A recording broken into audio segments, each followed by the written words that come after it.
part one, just a review of the basics of IP. Again, trademarks, remember, they're source identifiers. They shouldn't be confusingly similar to another trademark. Trademark rights are really about protecting your brand, protecting that connection between your product or service and the relevant consuming public, so to speak. Copyrights, I've listed here creative works, but it's broader than that. It includes software code, it includes songs, writings, web pages, graphic designs, your printed materials, your website layouts. It's a fairly broad right. Trade secrets are these valuable secrets, and they're valuable because they're not generally known to the public. Okay, and then patents, products, processes, functions. Sometimes we say patents protect technical solutions to technical problems. And there's fairly broad scope of protection for patents. One thing I want to just review quickly is, and this is generally true for the other IP rights, is what is the patent right? It grants the owner the right to exclude a third party from making, using, and selling your claimed invention in the United States. So that's an important concept to realize, because it's an exclusionary right. It doesn't give you a right, again, to go out and make something without risk. It just gives you the ability to exclude others from making something without permission from you, okay? Real quickly over IP ownership, remember copyrights, independent contractors must assign copyrights. That must be in writing. It should be in your agreements with your consultants or certainly your software developers. Patents, inventors, remember, are the first owners. You need to get assignments, and you need to have obligations to assign from your employees and certainly from your independent contractors or consultants that you're working with. And again, independent contractor agreements with key people and consultants, they really have to have these patents and IP assignments clauses. They're really important. You'll see why towards the end of the presentation when we talk about capital acquisition. Okay. Just to review, ownership versus a license. Ownership is the full control of the IP. You can license it, you can sublicense it, you can sue a third party on it, you can do whatever you want with it. A license is a lesser right. It gives you sort of a limited means to use the IP in a specified time in a specified way. Okay, and then just to look at the relationship between control of IP versus different license rights, and I say they're relative expense. So ownership, as we've said, high control, you own everything, you can do what you want with it. Down at the bottom here would be a non-exclusive license. It gives you some freedom to operate, so to speak, but it doesn't necessarily give you the right to sue a third party. And in general, the higher you go up on this spectrum, the more investment that you're going to be making in the IP, whether that's direct dollar investment or just investing in your business to generate the IP so that you own it outright. Okay. So that's the end of the review. We're going to go to part two. And this isn't necessarily related to transactions, but it does impact some of the concepts that we're going to talk about. Just wait a moment for the train to pass. So avoiding IP infringement. We've talked a bit about this in earlier presentations. We're going to do a little bit more of a deeper dive just so you can get a sense of some of the risk and what to look at here. But the question is, you develop a product and are close to market release. You have not conducted a patent search to assess your risk of infringement. Well, what do? Well, as we've said before, the task at hand is really to conduct a freedom to operate study. And what is that? It's a search of relevant issued patents to determine if you have a risk of infringing those patents or any patents that are out there. Very important concept to understand in the freedom to operate study. This compares your commercial product to the relevant patents. It's not a comparison of your own IP to somebody else's IP. It's all about what you're commercially doing. What are you going to ship to your customers and receive money for? That's what we want to compare to patents, or that's what we want to assess for copyright infringement. That's what we want to assess to some extent for trademark infringement. It's really a commercial analysis, and ought to be done at some point before market release, depending on the size and scope of your business. Why do we do this? I like to say there's really two reasons, maybe three. I've listed three here. You as business people, you want to know if the products that you're offering is infringing another's patent. I haven't met many clients who actively really enjoy infringing third-party patent rights. Generally, people want to do something that's unique and set apart from others. And one way to do that is to avoid other people's IP. Number two, it's a legal tool that limits your damages in case A, you're sued, two, you lose on infringement, you lose on validity, and there's a damage award. I can then take this freedom to operate opinion and present it to the judge and say, look, judge, don't triple my damages. I reasonably relied on counsel that we had a non-infringement position. Don't triple my damages, please.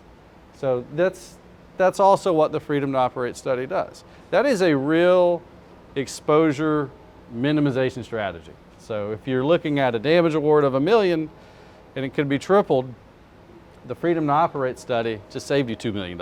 Now, not to be discounted in litigation environment, but there is some practical use for it. If you're a startup and you are looking for capital and want to secure capital or investment, investors want to know, is there freedom to operate? Investors don't generally want to purchase a patent infringement lawsuit. Now, we'll talk about how you might address that situation in a due diligence context, or how you're going to, in the context of closing an investment. There's ways around addressing that risk. But generally, you want to make an investment that is low risk, and patent infringement presents risks. Okay, so assessing freedom to operate helps you answer that. You've seen this chart before. You don't need to copy this down. We'll give these slides to you, but this is generally the flow chart of a freedom to operate analysis. Number one, what patents are relevant? Just do a patent search of it. Phase two, are there some patents that are kind of close that we have to look at a little bit closer and say, you know what, we need to really do a thoughtful comparison of the commercial product to the claims as they may be interpreted in court. Okay. Now let's say, does the product infringe the patents found in phase one? If the answer to that is no, well then there's low patent risk. You have freedom to operate. What if it's yes? They're really broad and your product is covered by those patents. Well, you keep going because you're not required to compensate a patent owner if their patent's invalid. So we assess validity and we look, is the patent valid? Well, if it's not, for some reason, there's low patent risk. You have freedom to operate. What if it is? Okay, then you have two options before you really, is you secure a license so that you can function in your marketing and development, or you proceed in the face of risk. I have clients that do both. Okay, sometimes the patent owner, maybe they're not concerned about their litigiousness. Okay, if the patent owner is Apple, it's a little different than perhaps somebody that has never filed suit for patent infringement before. I'm not saying that's a basis not to address patent risk, but it's a factor that you get to when you're at this point in this analysis. Just how do you assess it? Yes? I'm not sure whether it's true, but I hear a lot of people, they get the patent, but they never commercially bring it to do anything with it. Yeah. Because if you find a patent, if you're infringing on another patent, what's the chance of buying that person's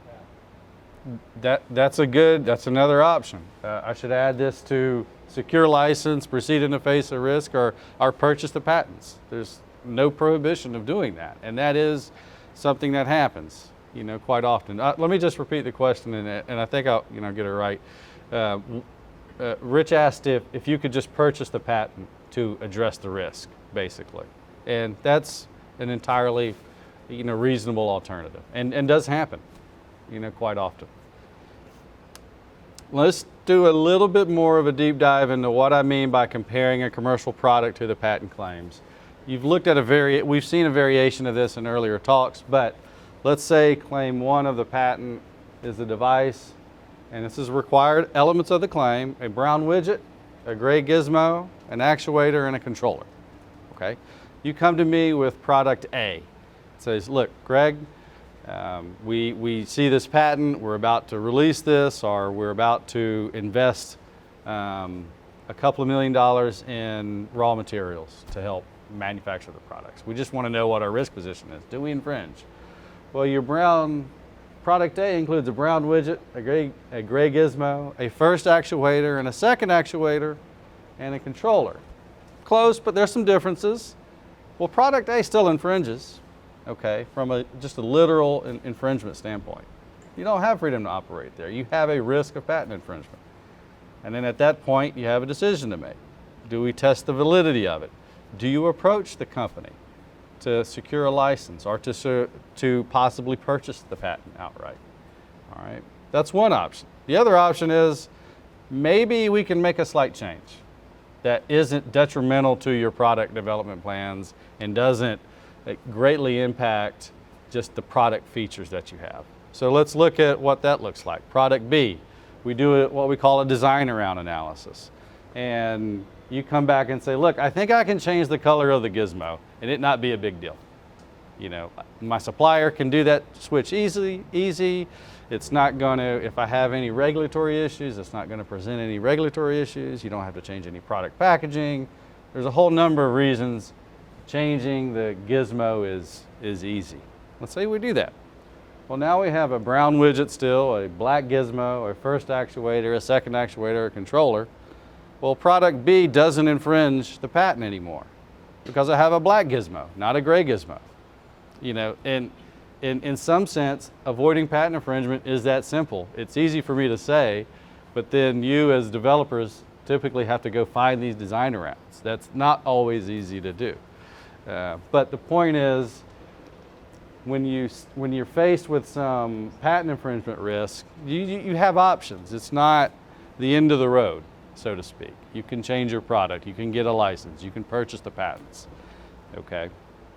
Incidentally, what if we found out the black gizmo gives you some additional feature you didn't recognize beforehand? Well, that becomes a patent in and of itself. And really kind of an interesting patent to file, because now you're filing a patent application that will be publicly available. That is your design around analysis. Well, what are you doing there? You're creating your own little IP in that design around, so even third parties can't practice that change. Perhaps even the patent owner couldn't practice this change for the black gizmo, okay?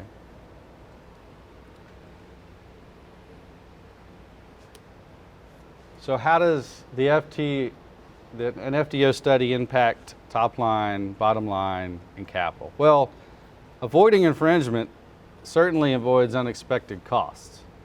If you're not dealing with a patent infringement lawsuit or an unexpected royalty that you might have to rate based on your margins, your bottom line's being protected, okay? Designing around the patent and filing for new patent protection, really that does two things. You're still protecting what you're going to commercially implement. That helps you secure coverage and protect your market. That certainly should help maintain at least your top line. It may help your bottom line because you have a little bit different pricing power in that situation.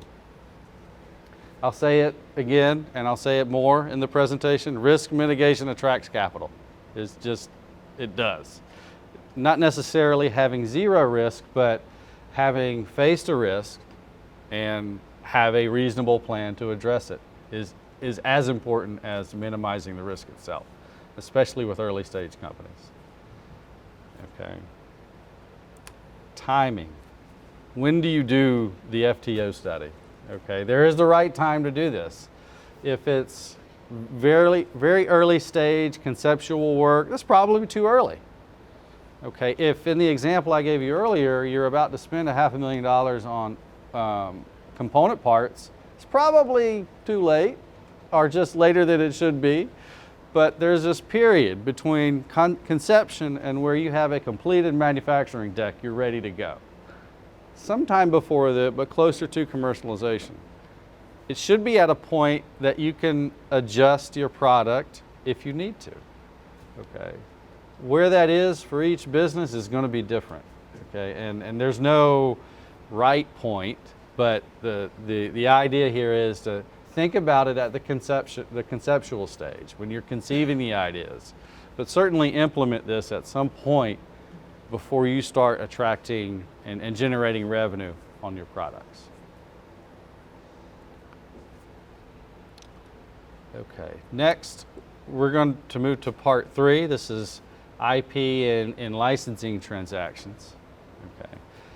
Now, in prior presentations, we talked about this health monitor that Nuco developed. All right, I won't read through everything, but the point I want you to see is just remember the slide where we applied all of our IP rights to this particular example. You've got your patent rights in place now, our patent applications that are pending, your trademarks are registered, you've at least identified what your copyrights are, and maybe you have registered them with the Copyright Office. It's not necessary. But you've also identified what your trade secrets are. And there's some value in documenting what that is. And you've done that. And you're ready. Okay, we've implemented our IP strategy. So let's look at how IP typically works. You can think of the new device market. The circle could represent the total sales or revenue that you would expect from distributing your product or service. Okay, it's not necessarily the total market because you may not capture the total market. Maybe your target, if the total market for a widget X is $1 billion, maybe your reasonable plan is to capture 20% of that. All right. So this is really about that target market that you're trying to capture. And if you have filed for your patents, documented your trade secrets, you have all your agreements in order, then as third parties come in and encroach, the idea of IP is to keep them out of the market, okay? It's to remove third parties from taking that revenue from you. So if your IP is working in the way that it should to eject third parties from the market, this is at least maintaining your top line, okay? This is protecting the revenue that you've been working hard to generate. All right. Now, it's easy to say that, but how does that happen in practice? Okay, and there's a couple of things that really go into this. Deterrent effect of IP rights. As I said earlier, most of my clients don't really want to infringe third-party IP rights. Sometimes their implementations have to, and we address that risk. But generally, you want to do something that's unique and different from what your competitors are doing, or you've done something that is unique in creating a new business model. In any event, IP rights do have a deterrent effect. We look at them. We do freedom to operate studies. We advise our clients on how to change a product to avoid IP infringement. Commercial practices we'll get into in a little bit more. This is really about the transactions that you have with your customers and your vendors. And then of course the threat or the actual instigation of litigation. It's not one of these things creates the ability for you to expel third parties from your market. It's really a combination of these things, okay? If you need to take steps to litigate your IP, then that's a tool. It's not the ends. It literally is a tool that you can use and should be looked at in that way. So let's look at if IP is working the way it ought to, and generally it does. How do you extract revenue from third parties that want to enter your market? Well, this is where your licensing comes in. Let's say the third party comes in and you're like, okay, you can do X, Y, and Z, but you have to do that with payment to me on these terms. And when you don't pay me on these terms, I'm going to sue you for patent infringement and I'm going to enter an injunction. Okay? And an injunction is a powerful deterrent. Perhaps the calculation for the third party is it's going to be much cheaper for me to give the IP owner 3% of my sales than it is for me to litigate it and break all of the IP that we have around this particular product and in this market. Remember, we're not just dealing with patents. You're dealing with copyrights, you're dealing possibly with trade secrets, and to some extent trademarks, as that's indicated. Now, this is an example of a non-exclusive license where you can have other parties come in. Maybe one of these is a supplier. One of these is a customer or a distributor that you work with that has another use that they see in your product and wants to sell it into a different market. The point is, as you have participants that are entering your market that is covered by your IP, you're generating revenue. You're generating top-line growth.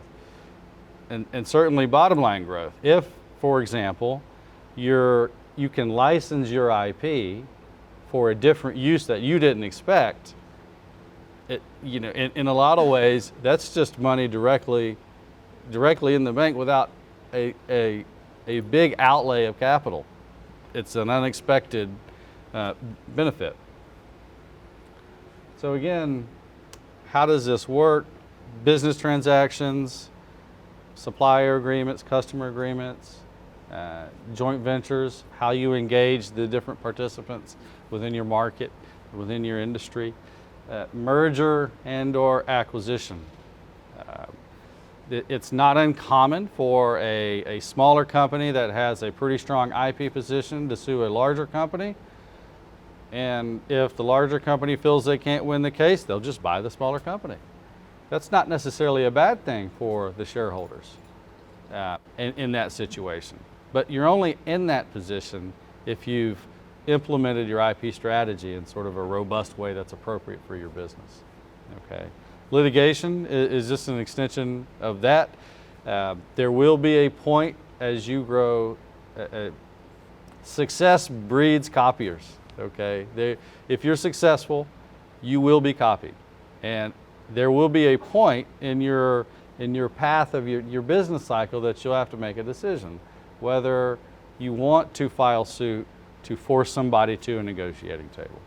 Okay. And there's ways to go about how we approach a particular target in the litigation context. But the point is, it's a tool, it's a mechanism. Is as much expense as is associated with litigating your own IP rights, your competitor is going to have the same or more expense in defending against that. So that's not a, I don't think that's a factor that should be discounted, basically. It's a tool. Now, looking at this, another way, let's say you're that third party, and what if you don't want to pay? Well, how do you get to a point where you have a position where you don't have to pay? You essentially have to break the IP in some way, meaning your patent doesn't cover my activity, or the patent is not valid for some reason. Remember, we only owe royalties for literally infringing a valid claim of a patent. You don't have to pay royalties if you infringe an invalid claim. You just don't. There's nothing wrong with that. Prior use of a trademark. You recall trademark rights are really about use in commerce. So if somebody has used your trademark before you did, they really have superior rights. The trademark is invalid for some other reason, or you don't own the copyright because your assignments weren't in order with independent contractors or your software, for your software developers or things of that sort. Or your trade secret isn't a secret. These are all just tools that help you break the IP, so to speak, if you don't want to pay. Okay. we're going to switch gears a bit. Part 4, supplier transactions. All right. Now, how does IP relate in supplier transactions? Now, what you see here, this is a fairly simple supply chain. Right now, I have component vendors, meaning they'll make widgets and ship it to maybe an assembly shop, assembly vendors. The wholesale product designer is NewCo, and they may have a retail channel or a distribution channel that will ultimately make it to the consumer. It doesn't have to be a consumer, it could be the customer. But the point is, any product or service has a certain supply chain to it. I would apply this also to software in a little bit different way, meaning your inputs are just going to be different. Okay, maybe your inputs are more important people or companies that are doing software development. The point is, what if NewCo has patents and the red boxes are to identify the patents cover just exactly what the component vendors are doing. All right. In my prior life, I was in textiles. Let's say the component vendor, we had patents to the individual fiber. All right. What if I also had patents to the assembly vendors that covered exactly what they were doing? Maybe that, in that example, is turning that fiber into a yarn. All right. Can the vendors sell to third parties because I have patents covered by that? Not without permission from NewCo. So why is that important? Well, imagine if you control your supply chain. If your component vendors can't sell to third parties without permission from NewCo, that means they can't sell to your competitors without permission from NewCo. Now I put permission here. There's always something associated with permission. You may grant permission, but usually it's at a price. So maybe you do permit your vendors to work with third parties, but that should come at a price based on the patents that you've got covered here. So patents are a mechanism to help control your supply chain. I think in the software context, maybe you have independent contractors who are developing certain code, and your IP assignments really lock up the copyrights in that. The same sort of analysis. You don't want your software development company to go work with a competitor and do the same thing that they've done for you. Now your agreements can address non-compete provisions and things of that sort, but there's nothing wrong with having an extra layer of protection here. Okay.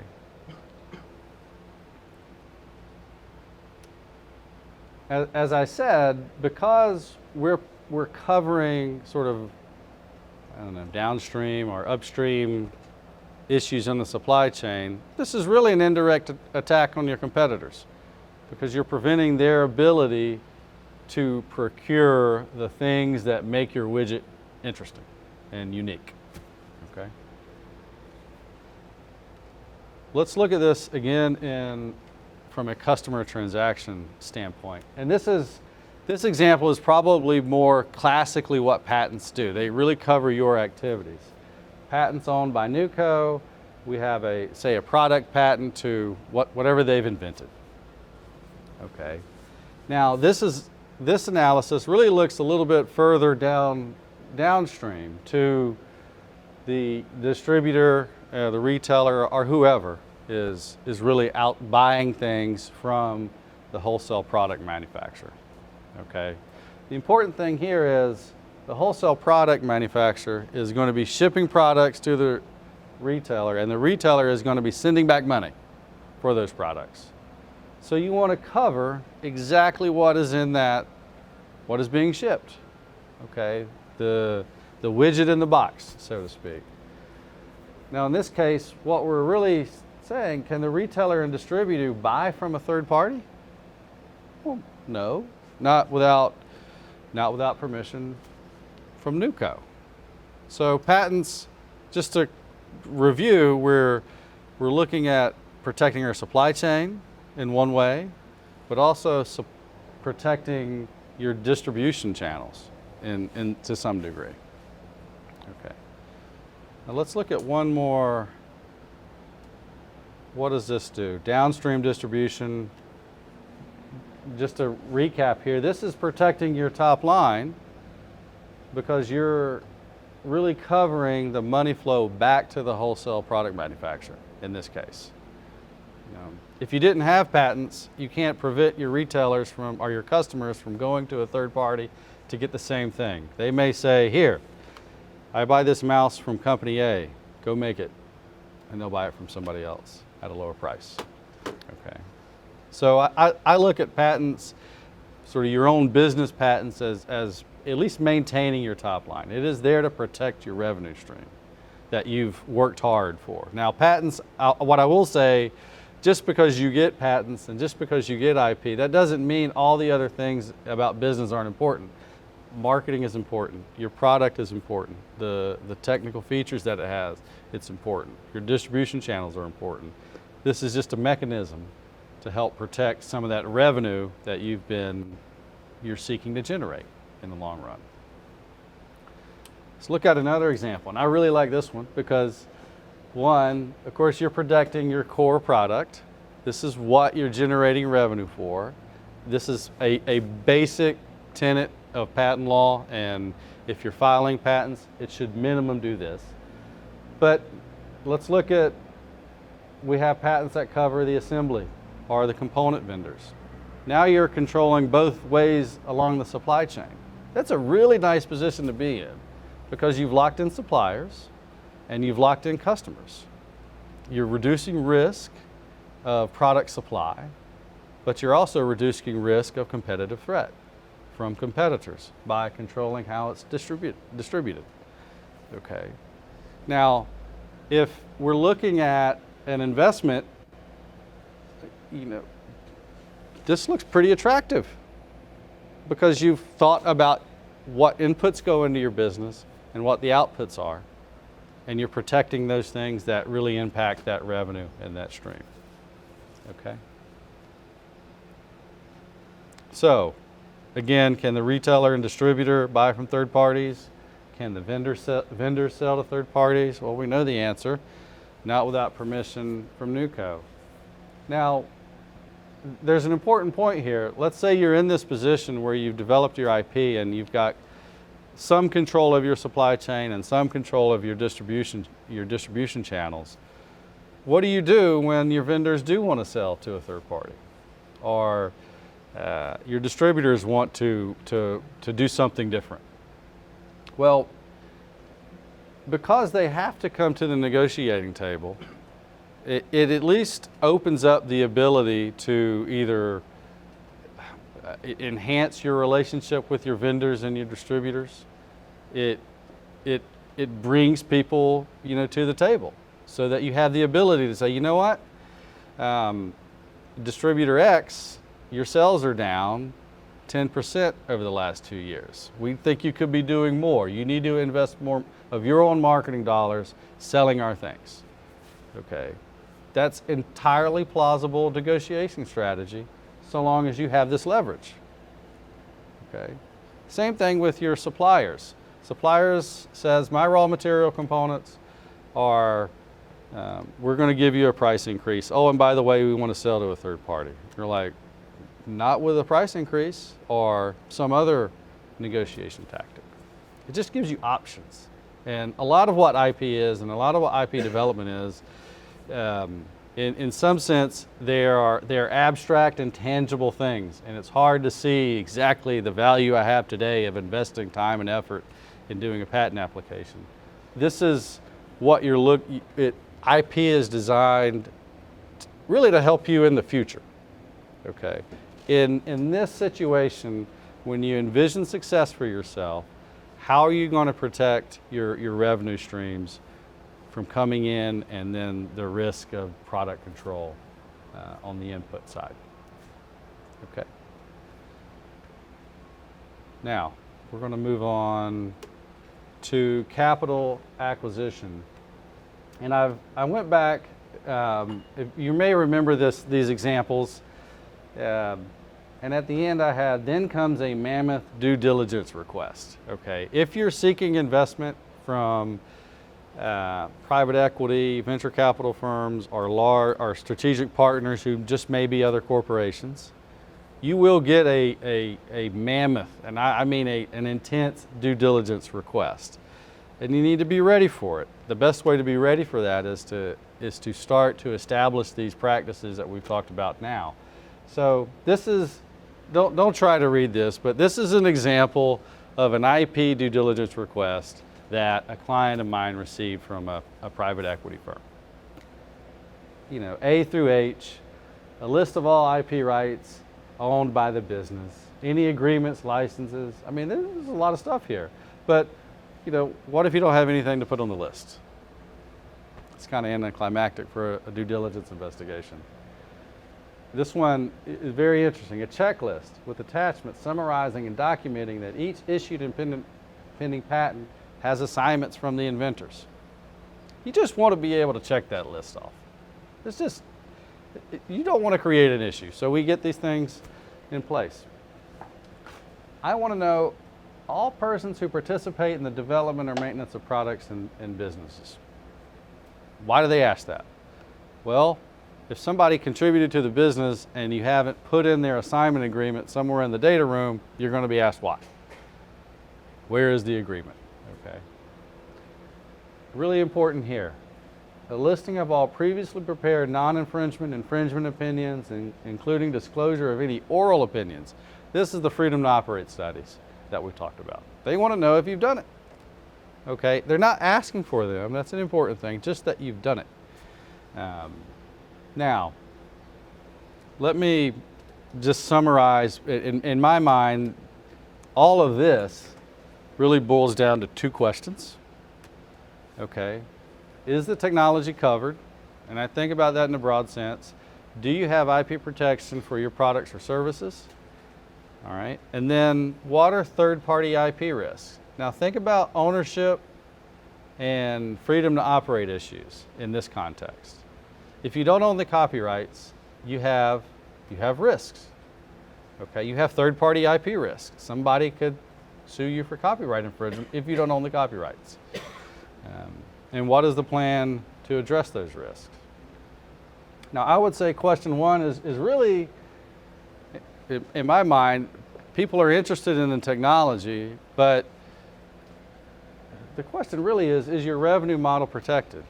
Meaning, if my patents cover the technology that NewCo has developed, and those patents cover what I'm shipping to my retailer or distributor, therefore, my patents are protecting my revenue model, because now I can go exclude third parties from generating their own revenue from copying my work.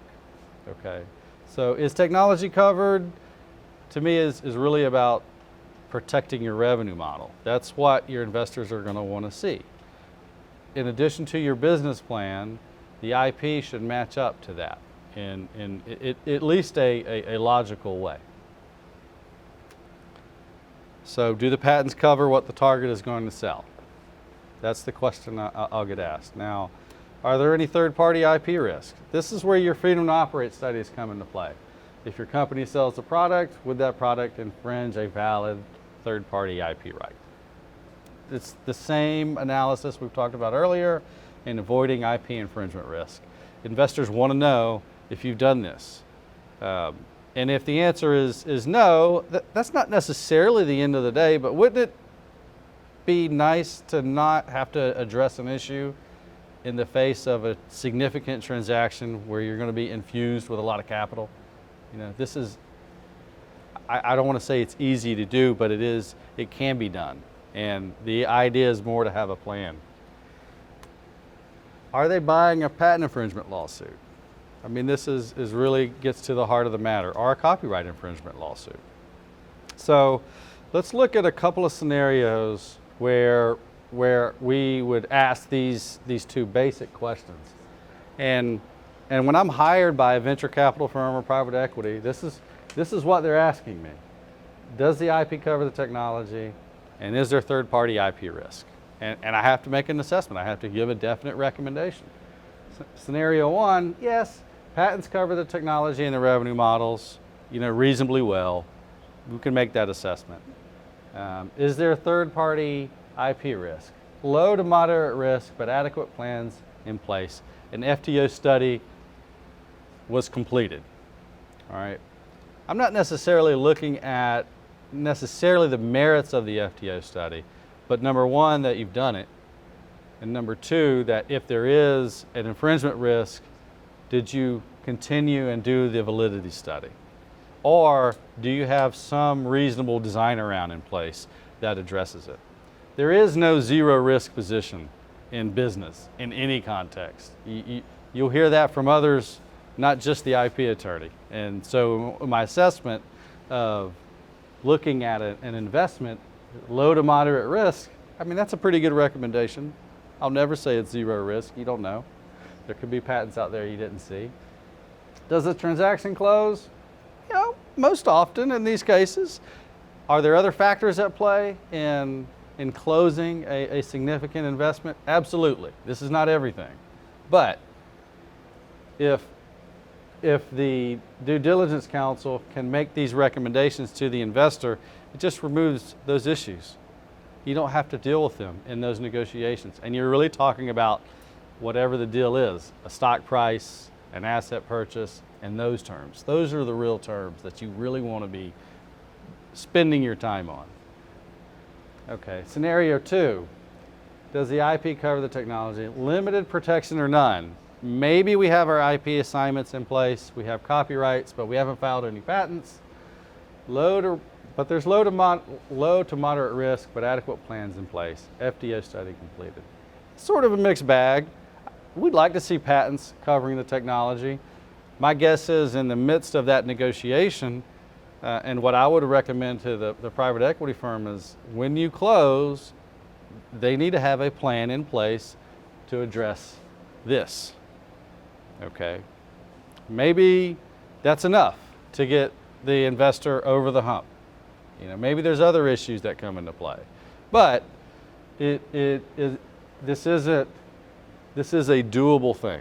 Okay, when you're at the stage where you're attracting $2.5 to $5 or $10 million of investment. Scenario three. This is really where you don't want to be. Okay, limited patent protection. You didn't do an FTO. It's a crowded, competitive field. Just wasn't a lot of thought done onto the risk position. Okay, so looking at these three scenarios, this is generally where transactions tend to close more in this side than they do over here. Is it because of the patents themselves? Maybe not, but this is also indicative of maybe inadequate planning in other areas as well. Now, maybe there's a limited budget here. That part of that comes out in the due diligence, okay, and that's perfectly reasonable. But generally, if you're at a spot where you have protection and you've mitigated risk, you're in a better position to close on a capital transaction. Okay. Now we went through that really quickly, and this is all I had for part three. We've got a lot of time for questions. I'll open it up. We can go from there. Yep. We've been talking about the PCT. How much does that affect investors? Okay. The question was, Rich and I have been talking about international patent protection recently, and how does international patent protection affect investors? It depends on the business. For medical device companies, foreign protection is pretty important. The question always comes, where are the U.S. patents and where is your geographic coverage? I have a client right now that was purchased by a large medical device company, and they are extending patent coverage post-closing because they have businesses in places that my client at the time I started working with them wasn't really interested in. So it's a factor, it's important. It's not the deciding point. I mean, certainly you don't want to not pursue, I think, U.S. protection. But foreign patent protection is helpful. Depending on where you are, the international patent application can buy you some time. And then the investor can make decisions after the fact. Okay, so that's one. Any other questions? No? Yep. At what point are you paying the patent office to process your patent throughout this? Okay. I'm going to repeat it just for the video. The question was, what point are you paying for the patent office to process your patent? Early on in what I call patent development stage, there's initially patent preparation and filing, and then you file the patent application and prosecute that to issuance. That's the stage where you're developing the patents, so to speak. So it's early on. That being said, if in cases where you're seeking investment, that process doesn't necessarily end. Like on day one of your business, you may have patent A, but then you have modifications or changes. You may file another patent. So it could be ongoing as you're entering this transaction, but it certainly starts early on. Yep. Any other questions? Nope. Yep. What right do we have on scenario 2? What right do we have to stop somebody from copying what you've done? Yep. I'm going to repeat it again. So the question was, in scenario 2, what right does the company have to stop a competitor from doing something? And it's a simple question, a simple answer. You don't. And that's the problem that the investors see, is that you don't have the protection in place to stop potential competitors.